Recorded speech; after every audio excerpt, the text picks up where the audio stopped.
PSM ganas, Persija lemas. Kata itulah kita sematkan untuk menggambarkan pertandingan tadi sore antara PSM Makassar menjamu Persija Jakarta di Stadion Iwayan Dipta Bali, guys. Jadi ini mengejutkan ya. Persija Jakarta harus kembali menerima kekalahan ya, dan harus puas tidak pernah menang di 5 pertandingan terakhir. Dan ini juga jadi kemenangan pertama untuk PSM Makassar karena berhasil meraih kemenangan setelah 5 pertandingan tanpa kemenangan. Terakhir kali PSM Makassar itu kemenangannya itu tanggal 13 Januari.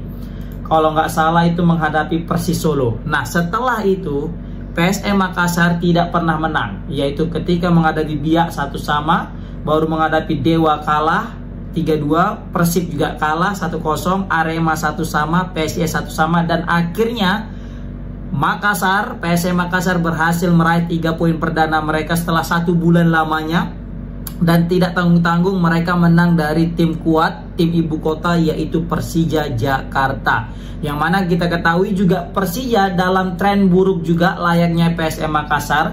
Terakhir kali menang Persija Jakarta itu adalah di tanggal 19 Januari ketika menghadapi Persita Tangerang. Setelah itu Persija tidak pernah menang.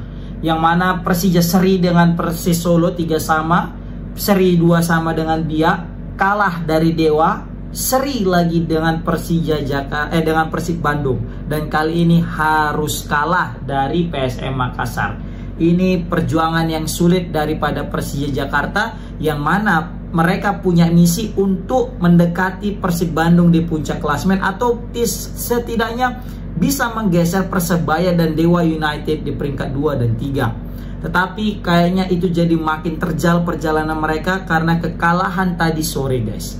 Ini sangat-sangat disayangkan. Padahal ini adalah momentum terbaik daripada Persija Jakarta jika ingin meraih poin penuh dan jika ingin mengejar Persib Bandung dan menggeser Dewa dan juga Persebaya. Tapi apa tidak dikata, PSM lebih beruntung di pertandingan kali ini. Serius, lebih beruntung.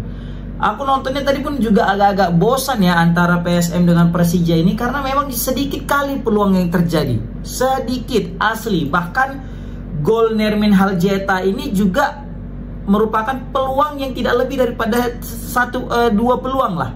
Karena tadi tuh peluang yang satu-satunya peluang yang paling berbahaya, yaitu tadi golnya Nermin Haljeta. Sisanya itu tadi tuh macam gak ada peluang. Paling adalah dari Victor Detan, ya kan, yang mana tadi 2 kali yang dia coba placing, dia coba tendang tapi masih belum bisa. Baru juga ada Eka Pratama tadi yang kerjasama dengan Nermin Haljeta, tapi setelah itu udah nggak ada lagi peluang. Sebaliknya Persija Jakarta karena sudah tahu tertinggal mereka mulai menggempur pertahanan PSM Makassar. Makanya tadi Gustavo Almeida main kan, dan betul Gustavo berapa kali nendang dari luar kotak penalti, tapi sayang sekali masih belum menemui sasaran. Nah, di sini juga aku sangat bingung ya, kenapa dengan Carlos Pena yang hanya menurunkan Simic di lini depan. Praktis di situ tidak ada nama Gustavo Almeida dari pemain starter. Apakah ini bagian daripada strategi atau memang ada cedera yang dialami oleh Gustavo Almeida, mungkin kurang fit sehingga tidak diturunkan dari menit-menit awal. Di sini agak lain aku lihat formasinya. Kenapa? Akhirnya Witan Sulaiman diturunkan, tapi Witan ini udah dikasih kesempatan pun masih juga belum bisa perform, guys. Tadi di sini bisa kita lihat dari starter kiper Andri Tani, baru Pablo Andrade, baru juga Kudela, baru Ferrari, Rio Pahmi, dan juga ada Hansa Muyama, ya kan? Baru ada Witan Sulaiman, Matsumura, Abimanyu, dan Bueno, dan di depan ada Simic. Nah, yang aku bingung ini, kenapa cuma Simic di depan? Udah tau lah Simic beberapa pertandingan terakhir nggak perform. Paling oke lah waktu lawan Persib Bandung itu kemarin dia sempat perform karena menyumbangkan assist kepada Firza Andika. Tapi kan setelah itu udah nggak ada apa-apa lagi Simic kontribusinya. Bahkan sangat sulit untuk mengembangkan permainan, apalagi untuk di lini serang. Nah, kalau misalnya Simic memang mau diandalkan, setidaknya dia dipasangkan dengan Gustavo Almeida. Ya, ini agak lebih membantu lah, ya kan. Tetapi ini cuma mengandalkan Simic aja di depan. Kecuali tadi ada Gustavo Almeida, nah ini lain cerita, pasti akan lebih berbahaya daripada serangan-serangan Persija Jakarta. Makanya tadi ketika sudah kebobolan Persija Jakarta, maka mulailah di situ Carlos Pena merotasi pemainnya, mengganti pemainnya. Masuklah tadi di situ ada Rehan Hanan, masuk juga tadi Raka Cahyana, Doni Tripamungkas, ya kan? Oh kok nggak, kalau Doni tadi udah main ya. Maksudnya kayak Gustavo Almeida sih tadi tuh yang langsung betul-betul langsung diganti gitu. Nah tapi sama aja gitu, karena udah terlambat ya. Yang mana setelah juga terjadi kebobolan Persija Jakarta dan juga sudah bisa berhasil mencetak gol nih PSM juga langsung memperketat lini pertahanan mereka guys. Terbukti tadi tuh Yuran, DKK ya, Yuran, Neto, Victor Luis, Lasinario itu semua berbondong-bondong bertahan untuk memperketat lini pertahanan mereka, karena mereka tahu udah masuk Gustavo Almeida. Ini sebuah ancaman kalau misalnya tidak segera fokus di lini pertahanan. Dan untung saja semua pemain daripada PSM juga menumpuk di area tengah dan juga di kotak penalti, sehingga ini menyulitkan daripada Gustavo Almeida dan kawan-kawan untuk bukan memperkecil, maksudnya untuk menyamakan kedudukan. Tadi tuh aku sangat salut dengan Rehan Hanan, yang mana dia itu sangat-sangat berbahaya, pergerakannya eksplosif banget ya. Ini pemain ya, aku tahu nih Rehan Hanan juga ngerinya ini pas waktu main AFF sama Sintayong itu juga ngeri gitu ya kan.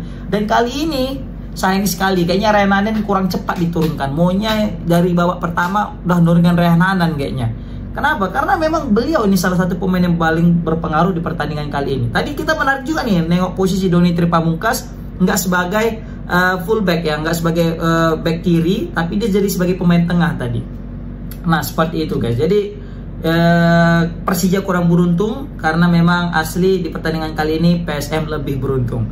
Terbukti golnya Nermin Haljeta tadi ya, luar biasa. Itu umpan-umpan terupasnya juga cakep banget dari pemain PSM Makassar. Dan Nermin Haljeta itu golnya gol kelas-kelas Eropa, yang mana dia dapat umpan terupas. Dia meskipun dipepet sama Ferrari dengan Kudela ya, tapi dia bisa melepaskan diri dan bisa melepaskan tendangan, tidak terlalu kuat tapi terarah, sehingga menipu daripada kiper Andri Tani. Tapi yang menariknya, Nermin Haljeta tidak selebrasi guys. Serius, Nermin Haljeta tidak selebrasi.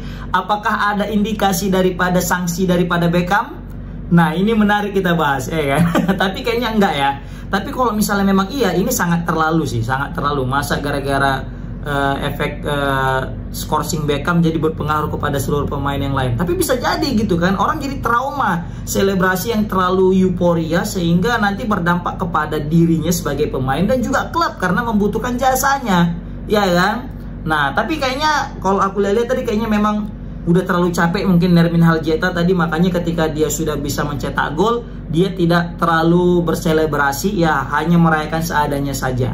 Nah tahulah media-media netizen, media-media sosial media ini kan, media-media di Indonesia langsung lah diputar balik kan nih, ya kan, ini langsung cocokologi. Apa ini gara-gara selebrasi Beckham yang Cole Palmer yang gini-gini nggak boleh, terakhir jadi disanksi, kayak gitu. Tapi ini menarik nih, apakah benar kayaknya perlu diwawancarai Nermin Haljeta nih? Coba kalian fans PSM Makassar, coba kalian tanya loh Nermin Haljeta, betul nggak tuh dia nggak selebrasi gara-gara takut kena scoring? Komen di kolom komentar. Nah tapi di sini aku sangat respect kepada Yuran. Bahkan Yuran udah sampai ini cedera bahunya deh. Bahu kan tuh bahu kiri tadi itu ya. Dia itu asli guys, serius. Ini kalau misalnya pemain ini nggak terpakai lagi, udahlah kasih ke PSMS lah. PSMS ayo ini beli nih Yuran ini. Tapi kayaknya nggak cukup di duit PSMS kayaknya untuk gaji Yuran ya kan. Tapi serius ini Yuran gila, mati-matian mainnya. Dia lihat ketika dia udah menghalau bola, dia langsung tertunduk lemas, langsung kayak agak-agak nampak ekspresi kelelahan gitu kan. Kayaknya Yuran nggak fit, tapi lihat meskipun dalam keadaan tidak fit, dia tetap memberikan 100% yang ada dalam dirinya. Maka terbukti gawang daripada Arya Pratama tidak kebobolan di pertandingan kali ini guys. Walaupun tadi sempat bisa kita lihat tadi Tavares, pelatih daripada PSM Makassar, kena kartu kuning, nggak sabar dia kan, jam berapa sih gitu ya kan.